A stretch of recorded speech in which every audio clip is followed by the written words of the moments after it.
সম্মানিত দর্শক, বাংলাদেশে এই মুহূর্তে ৩০০ জন সংসদ সদস্য, নির্বাচিত সংসদ সদস্য আছেন।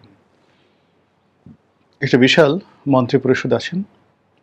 নির্বাচিত সংসদ সদস্যের মধ্য থেকে অনেককে মন্ত্রী করা হয়েছে, অনেককে মন্ত্রী, প্রতিমন্ত্রীর মর্যাদা দিয়ে তারপর তাদেরকে বিভিন্ন সরকারি দায়িত্বে নিয়োজিত করা হয়েছে। এর বাইরে সংসদ সদস্য পদে মহিলাদের নিয়োগ দেওয়া হয়েছে।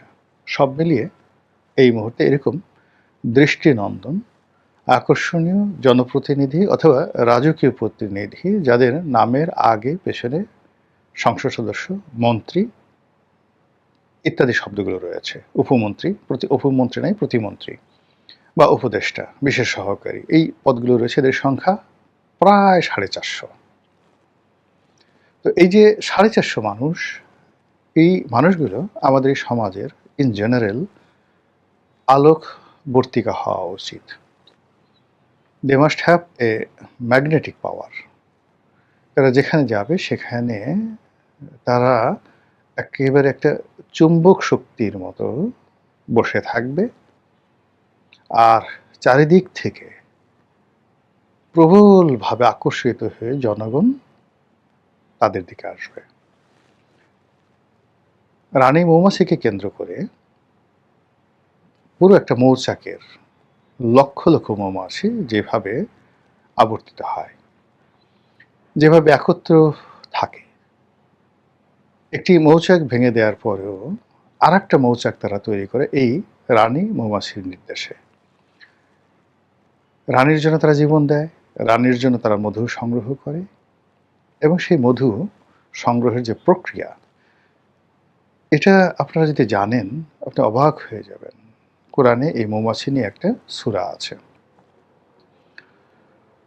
তো এই যে মৌমাছির যে কর্মকাণ্ড, সেই পুরো কর্মকাণ্ডের মধ্যেই আপনি রাষ্ট্র ব্যবস্থা, রাজনীতি, রাজা, মন্ত্রী, এমপি, আমির, উমরা, সম্রাট, সম্রাজ্ঞী, এই সব জিনিসগুলো পেয়ে যাবেন। যখন প্রকৃতির যে স্বাভাবিক নিয়ম, সেই স্বাভাবিক নিয়ম অনুযায়ী একজন রাজপুরুষের যে আকর্ষণ, সে আকর্ষণ না থাকে, ইট মিনস তিনি আর রাজপুরুষ নন। রাজা অলওয়েজ রাজা। রাজাকে দুইভাবে উপস্থাপন করা হয় রাজপুরুষকে: তার অফিস দ্বারা, তার পোশাক দ্বারা, তার কর্ম দ্বারা, আর তার উপর একটা প্রাকৃতিক বৈশিষ্ট্য থাকে। তিনি যেখানে দাঁড়ান লোকজন বুঝতে পারে সে রাজা। আমরা অতীতে যে গল্পগুলো পড়েছি, দেখেছি, শুনেছি, লক্ষ মানুষের মধ্যে একেবারে বেশহীন কোনো পোশাক আশাক ছাড়া আপনি দাঁড়িয়ে যাবেন, সঙ্গে সঙ্গে সে বলবে, মানে সে যদি বলে আমি রাজা, আশেপাশে সব মানুষ আনুগত্য প্রকাশ করবে। জাস্ট একটা ছোট্ট উদাহরণ দিই বোঝানোর জন্য। তার আগে একটু বলে নেই যে শিরোনাম নিয়ে আলোচনা করছি যে বর্তমানে যারা মন্ত্রী আছেন, এমপি আছেন, তাদেরকে ঘিরে মানুষের কোনো আকর্ষণ নেই, কোনো আগ্রহ নেই। এদেরকে দেখে মানুষ বলছে না আমাদের এমপি, আমাদের মন্ত্রী, আমাদের প্রধানমন্ত্রী, আমরা তাকে ভালোবাসি, আমরা তাদেরকে ভালোবাসি, তারা আমাদের জন্য কাজ করছে, উই আর মাস্ট গ্রেটফুল। মানুষের দৃষ্টিতে এই জিনিসগুলো ফুটে উঠছে না। কেন উঠছে না, কি উঠছে না সেগুলো বলবো, কিন্তু তার আগে কাহিনীটা বলে নেই। নেপোলিয়ন বোনাপার্ট, আপনারা জানেন মানবজাতির ইতিহাসে ৩-৪ জন যদি সর্বকালের মিলিটারি জিনিয়াস থাকেন, যারা একই সঙ্গে মিলিটারি জিনিয়াস, বিশ্ব জয় করেছেন এবং একই সঙ্গে সুন্দর একটা শাসন ব্যবস্থা, একটা শাসনতান্ত্রিক প্রক্রিয়া এবং একটি যাকে বলা হয় সিস্টেমের সঙ্গে সঙ্গে লিখিত কোড অফ কন্ডাক্ট, এগুলো উপহার দিয়েছেন, তাদের মধ্যে প্রধানতম সম্রাট নেপোলিয়ন বোনাপার্ট। জীবনের উত্থান পতনে তিনি একবার পরাজিত হলেন এবং তাকে ব্রিটিশরা একটা দ্বীপে বন্দি করে রাখলো। তিনি যেখানে মারা গেলেন সেন্ট হেলেনা না, আর একটা দ্বীপে। তো সেই দ্বীপ থেকে তিনি পালিয়ে এলেন, সমুদ্র পাড়ি দিয়ে তিনি তীরে পৌঁছলেন, এবং তীরে পৌঁছানোর পর তিনি যেটা দেখলেন সেটা হলো তার সামনে তাকে গ্রেপ্তার করার জন্য 1 ডিভিশন সৈন্য দাঁড়িয়ে আছে। 1 ডিভিশন সৈন্য মানে 8,000 সৈন্য। 8,000 সৈন্য যিনি আজকের যুগে একজন মেজর জেনারেল থাকেন এটার কমান্ডে। তো এরা সবাই ফ্রান্সের সৈনিক। নেপোলিয়ন বোনাপার্টের ক্ষমতা চলে যাওয়ার পরে যারা ক্ষমতায় ছিলেন তারা ব্রিটিশদের তাবেদার।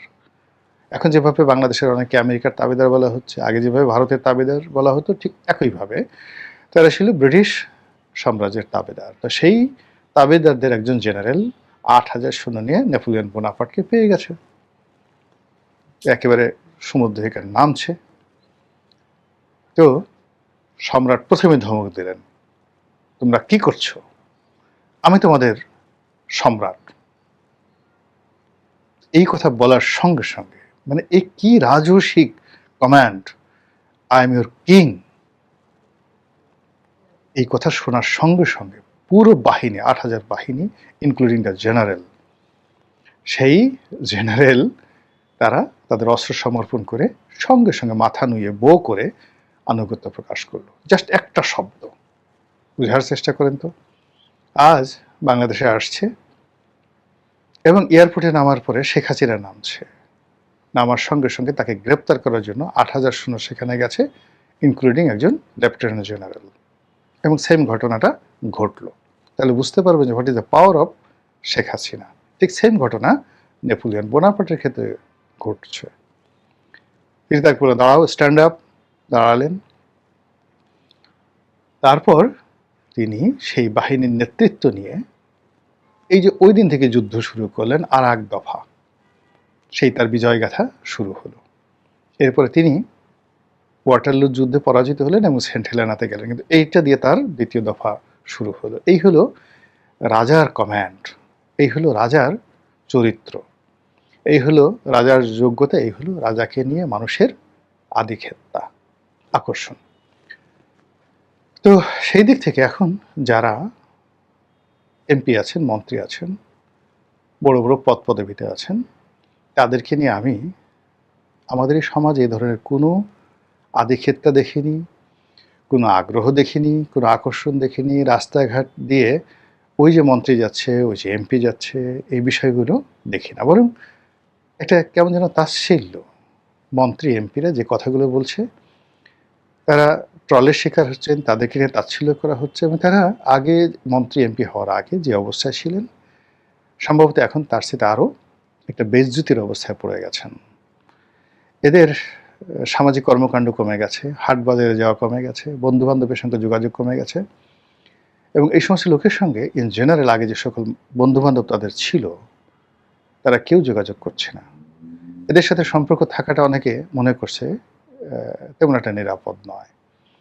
এবং এরা যখন কোনো একটা স্ট্যাটাস দিচ্ছে, কথাবার্তা বলছে, ঠিক সামাজিক মাধ্যমে বেশিরভাগই গালাগালি হচ্ছে, ভীষণ রকম গালাগালি হচ্ছে। এটা কেন হচ্ছে, কী কারণে হচ্ছে, এটা হয়তো আরও সামনে বোঝা যাবে। কিন্তু এই লক্ষণটা, এই যে রাজপুরুষ, রাজপুরুষদের যে রাজস্বিকতা, সেই রাজস্বিকতা যে না থাকা, এটা আমি মনে করি যে এই মুহূর্তে সরকারের জন্য একটা বিরাট নেতিবাচক এবং জনগণের জন্য একটা হতাশা ব্যঞ্জক।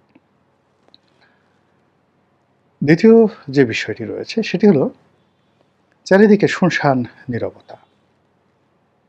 ঠিক একটা সমাজে যে ধরনের সরব থাকে, যে ধরনের গৌরব থাকে, যে ধরনের কলকোলাহলে মুখরিত থাকে, সমাজের একটা স্রোত থাকে। কিছু মানুষ স্রোতের অনুকূলে পাল তুলে, কিছু মানুষ স্রোতের বিপরীতে তারা সাঁতরায়, কিছু মানুষ বাতাসের অনুকূলে পাল তুলে, কিছু মানুষ বাতাস এবং জোয়ারের প্রতিকূলে গুণ টানতে থাকে। এবং এটা হলো সমাজের একটা স্বাভাবিক চিত্র। আর এখন সব নীরব, হাওয়া যেদিকে সেদিকে বাতাস দিচ্ছে সবাই, জোয়ার যেদিকে সেদিকেই নৌকা ছেড়ে দিয়েছে সবাই। এখানে কোনো ভাওয়াইয়া নেই, ভাটিয়ালি নেই, জারি নেই, সারি নেই, আনন্দ নেই, উল্লাস নেই, গান নেই, কবিতা নেই, শুধু খাল কাটা, শুধু কার্ড, শুধু এই তোমরা কেমন আছো, লেখাপড়া করছো তো, নকল চলবে না, এই জিনিসগুলো। এই পর্যন্তই আগালাম, বাকিগুলো আপনারা যোগ করে নেন। এই যে সমাজের যে স্পন্দন, সে স্পন্দন স্টপ হয়ে গেছে। আর যখন চারিদিক থেকে স্টপ হয়ে যায়, গভীর রজনী আপনি অন্ধকারের মধ্যে ঝিঝি পোকা, এমনকি তেলাপোকার, এমনকি টিকটিকি, তাদের নড়াচড়ার শব্দগুলো শুনতে পান। তো এই স্তব্ধ সমাজে বিশ্ববিদ্যালয়ে কি হচ্ছে, রাজু চত্বরে কি হচ্ছে, মগবাজারে কি হচ্ছে,